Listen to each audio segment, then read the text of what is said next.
Hello friends, वे मेरे प्यारे बच्चों, गुड इवनिंग। आप सबका मेरे हिंदी के यूट्यूब चैनल में स्वागत है।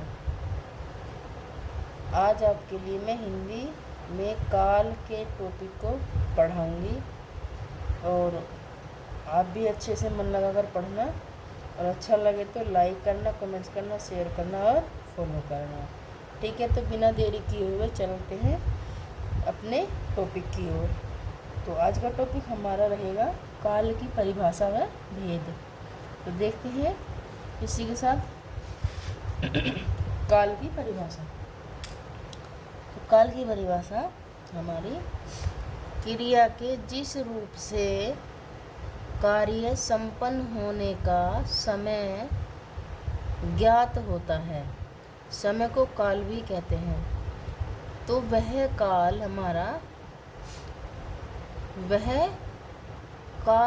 होता है या कहलाता है, होता है या काल कहते हैं। क्रिया के जिस रूप से कार्य संपन्न होने का समय ज्ञात होता है वह हमारा काल होता है या फिर उसको हम काल कहते हैं। अब देखते हैं हम काल के भेद। यह तो थी हमारी काल की परिभाषा। अब देखते हैं हम काल के भेद। काल के को कितने भागों में बांटा गया है? मोस्टली पहले तो काल को 3 भागों में बांटा गया है। पहला हमारा हो जाएगा वर्तमान काल, दूसरा हो जाएगा हमारा भूतकाल, तीसरा हो जाएगा हमारा भविष्य काल। अब देखते हैं, पहले हम वर्तमान काल की परिभाषा को ज्ञात करेंगे। क्रिया के जिस रूप से कार्य का वर्तमान काल में होना पाया जाता है, यानी कि जिस रूप में क्रिया के जिस रूप में कार्य का वर्तमान काल में होना पाया जाए तो उसे वर्तमान काल कहते हैं। जैसे उदाहरण है हमारा, मुन्नी माला फेरती है। तो जो हम इस टाइम कर रहे हैं, इस टाइम, तो वह हमारा वर्तमान काल सेंटेंस के अंतर्गत आ जाएगा। मुन्नी माला फेरती है, ठीक है जी, ये हमारा हो जाएगा वर्तमान काल के अंतर्गत का सेंटेंस। दूसरा उदाहरण है हमारा, औरतें गा रही हैं। किसी के यहाँ गाना बजाना हो रहा है इस टाइम, इस दिन, तो हम उसे क्या कहेंगे कि औरतें गा रही हैं। तो औरतें गाना गा रही हैं या औरतें गा रही हैं, इस बात से कोई फर्क नहीं पड़ता, लेकिन वर्तमान काल को यहाँ महत्वपूर्ण माना जाता है। तो जो काम वर्तमान काल में हो रहा है वह हमारा वर्तमान काल हो जाएगा। ठीक है, अब देखते हैं हम वर्तमान काल को भी कई भागों में बांटा गया है, जो सामान्यतः इस प्रकार है। तो उसका पहला काल हमारा हो जाएगा सामान्य वर्तमान काल। ठीक है जी।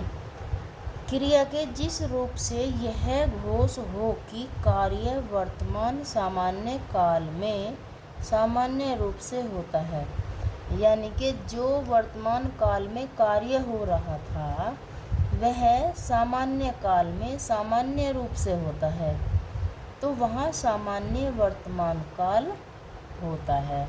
ठीक है, इससे आगे चलते हैं हम। अब देखते हैं इसका उदाहरण। सामान्य काल का उदाहरण कुछ इस प्रकार है, जैसे बच्चा रोता है।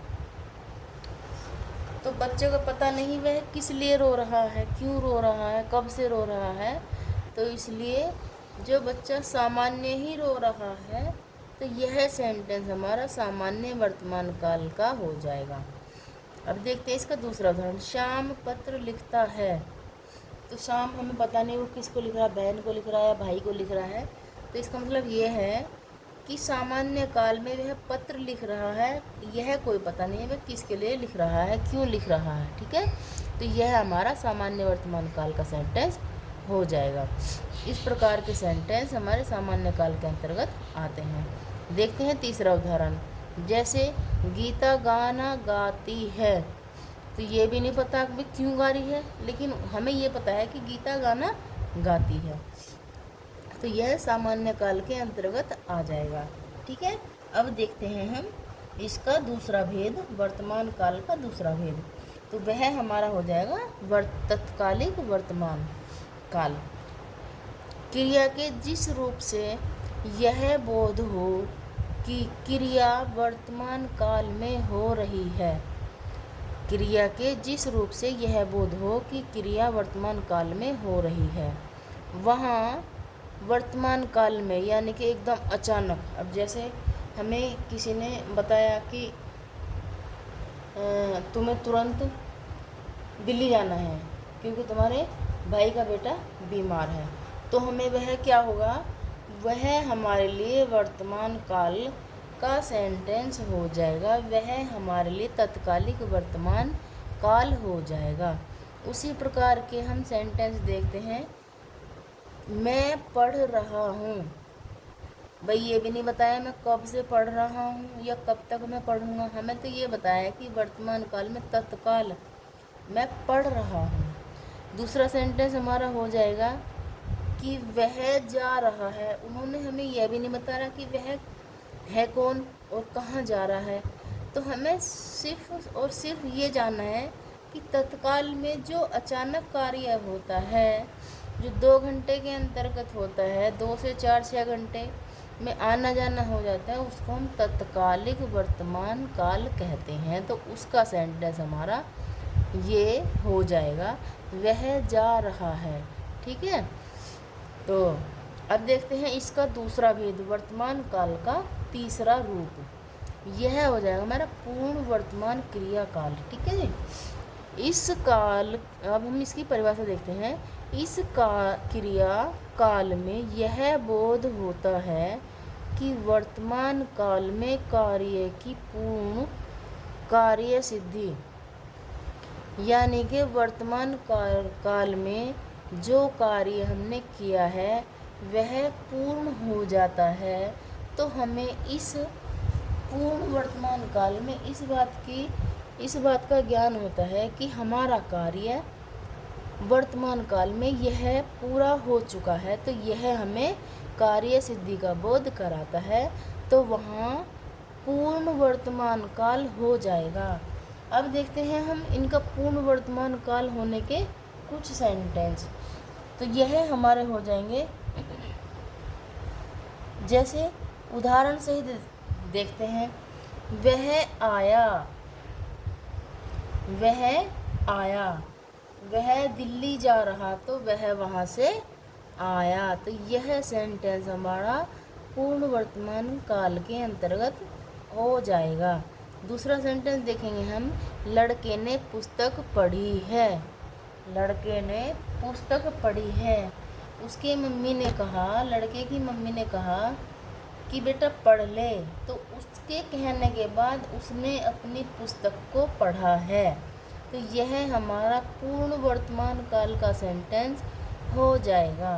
अब देखते हैं हम वर्तमान काल का चौथा भेद देखते हैं, तो वह हमारा यह हो जाएगा, संदिग्ध वर्तमान काल। ठीक है, संदिग्ध वर्तमान काल। अब देखते हैं हम संदिग्ध वर्तमान काल की परिभाषा। इस काल के रूप से कार्य के होने में संदेह का बोध हो तो वहाँ संदिग्ध काल हो जाता है, तो वहाँ संदिग्ध काल होता है। ठीक है, अब हम देखते हैं, जैसे दोबारा पढ़ेंगे इस परिभाषा को।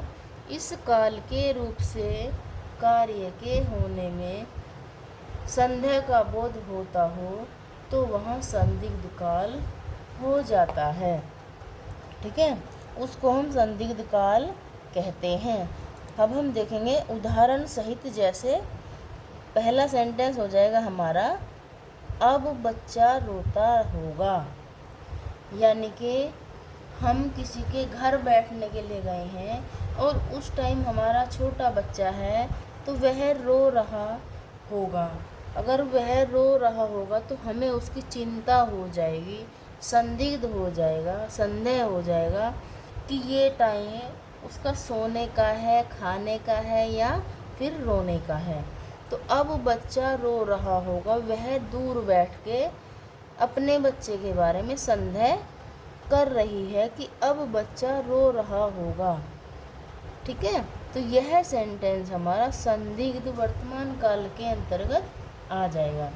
दूसरा उदाहरण देखते हैं कि श्याम इस समय पत्र लिखता होगा। जब हमें किसी कार्य में संदेह होता है तो हम उसमें क्या लगाते हैं? हम उसमें यही लगाते हैं कि इस समय वह आदमी खाना खा रहा होगा, सो रहा होगा, या फिर अपनी पढ़ाई कर रहा होगा, या फिर श्याम इस समय पत्र लिख रहा होगा। यह सेंटेंस हमारा संदिग्ध वर्तमान काल के अंतर्गत आ जाएगा।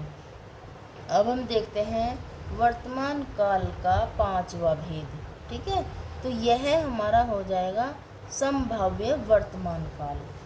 संभाव्य वर्तमान काल की अब हम परिभाषा का ज्ञान करेंगे। इस काल में यह बोध होता है कि क्रिया के होने में संदेह प्रकट हो, वहाँ पर उसकी वर्तमान काल में संदेह हो। कहने का मतलब ये है कि दोबारा समझते हैं।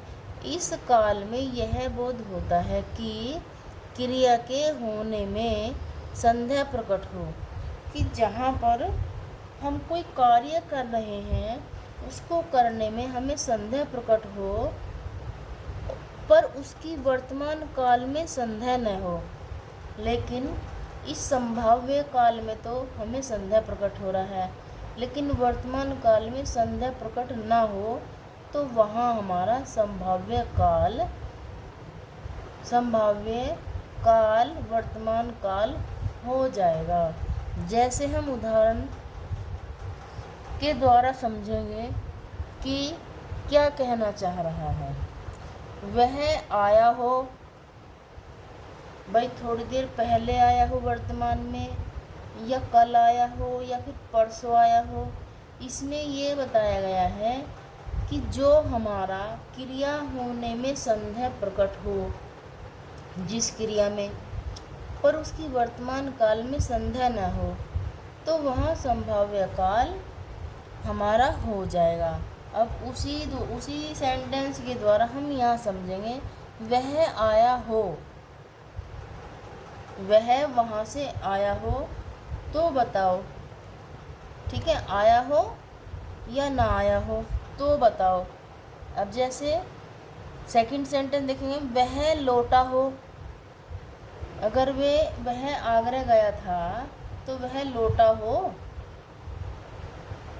लौटा होगा, लेकिन लौटा हो। तो इसी सेंटेंस के माध्यम से ये संभाव्य वर्तमान काल आपको अच्छे से समझ में आ जाएंगे। ठीक है, वह आया हो, या फिर वह लौटा हो, या फिर वह वहाँ गया हो। जब हमें कहीं जाना होता है तो हम संभाव्य काल में ये पूछते हैं कि हमारा भैया वहाँ गया हो।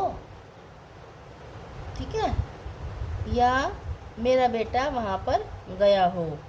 ठीक है, तो यह सेंटेंस हमारा वर्तमान काल के 5वें भेद के अंतर्गत संभाव्य वर्तमान काल के नाम से जाना जाता है। आगे देखते हैं हम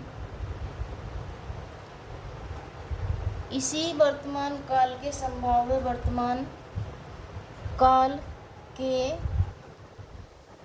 सेंटेंस के बाद हम अपनी वीडियो को अपनी वीडियो को आज यहीं समाप्त करती हूँ। और अगर आपको अच्छा लगता हो मेरा पढ़ाया हुआ, तो आप मुझे लाइक करना, सब्सक्राइब करना और कमेंट्स करना, फॉलो भी करना, लेकिन कमेंट करना ज़रूर, क्योंकि हमें कमियों का पता चल जाएगा कि हमें किस तरह से आपके सामने और भी अच्छे वीडियो हम ला सकते हैं। तो आज की वीडियो मैं यहीं पर समाप्त करती हूँ। Thank you.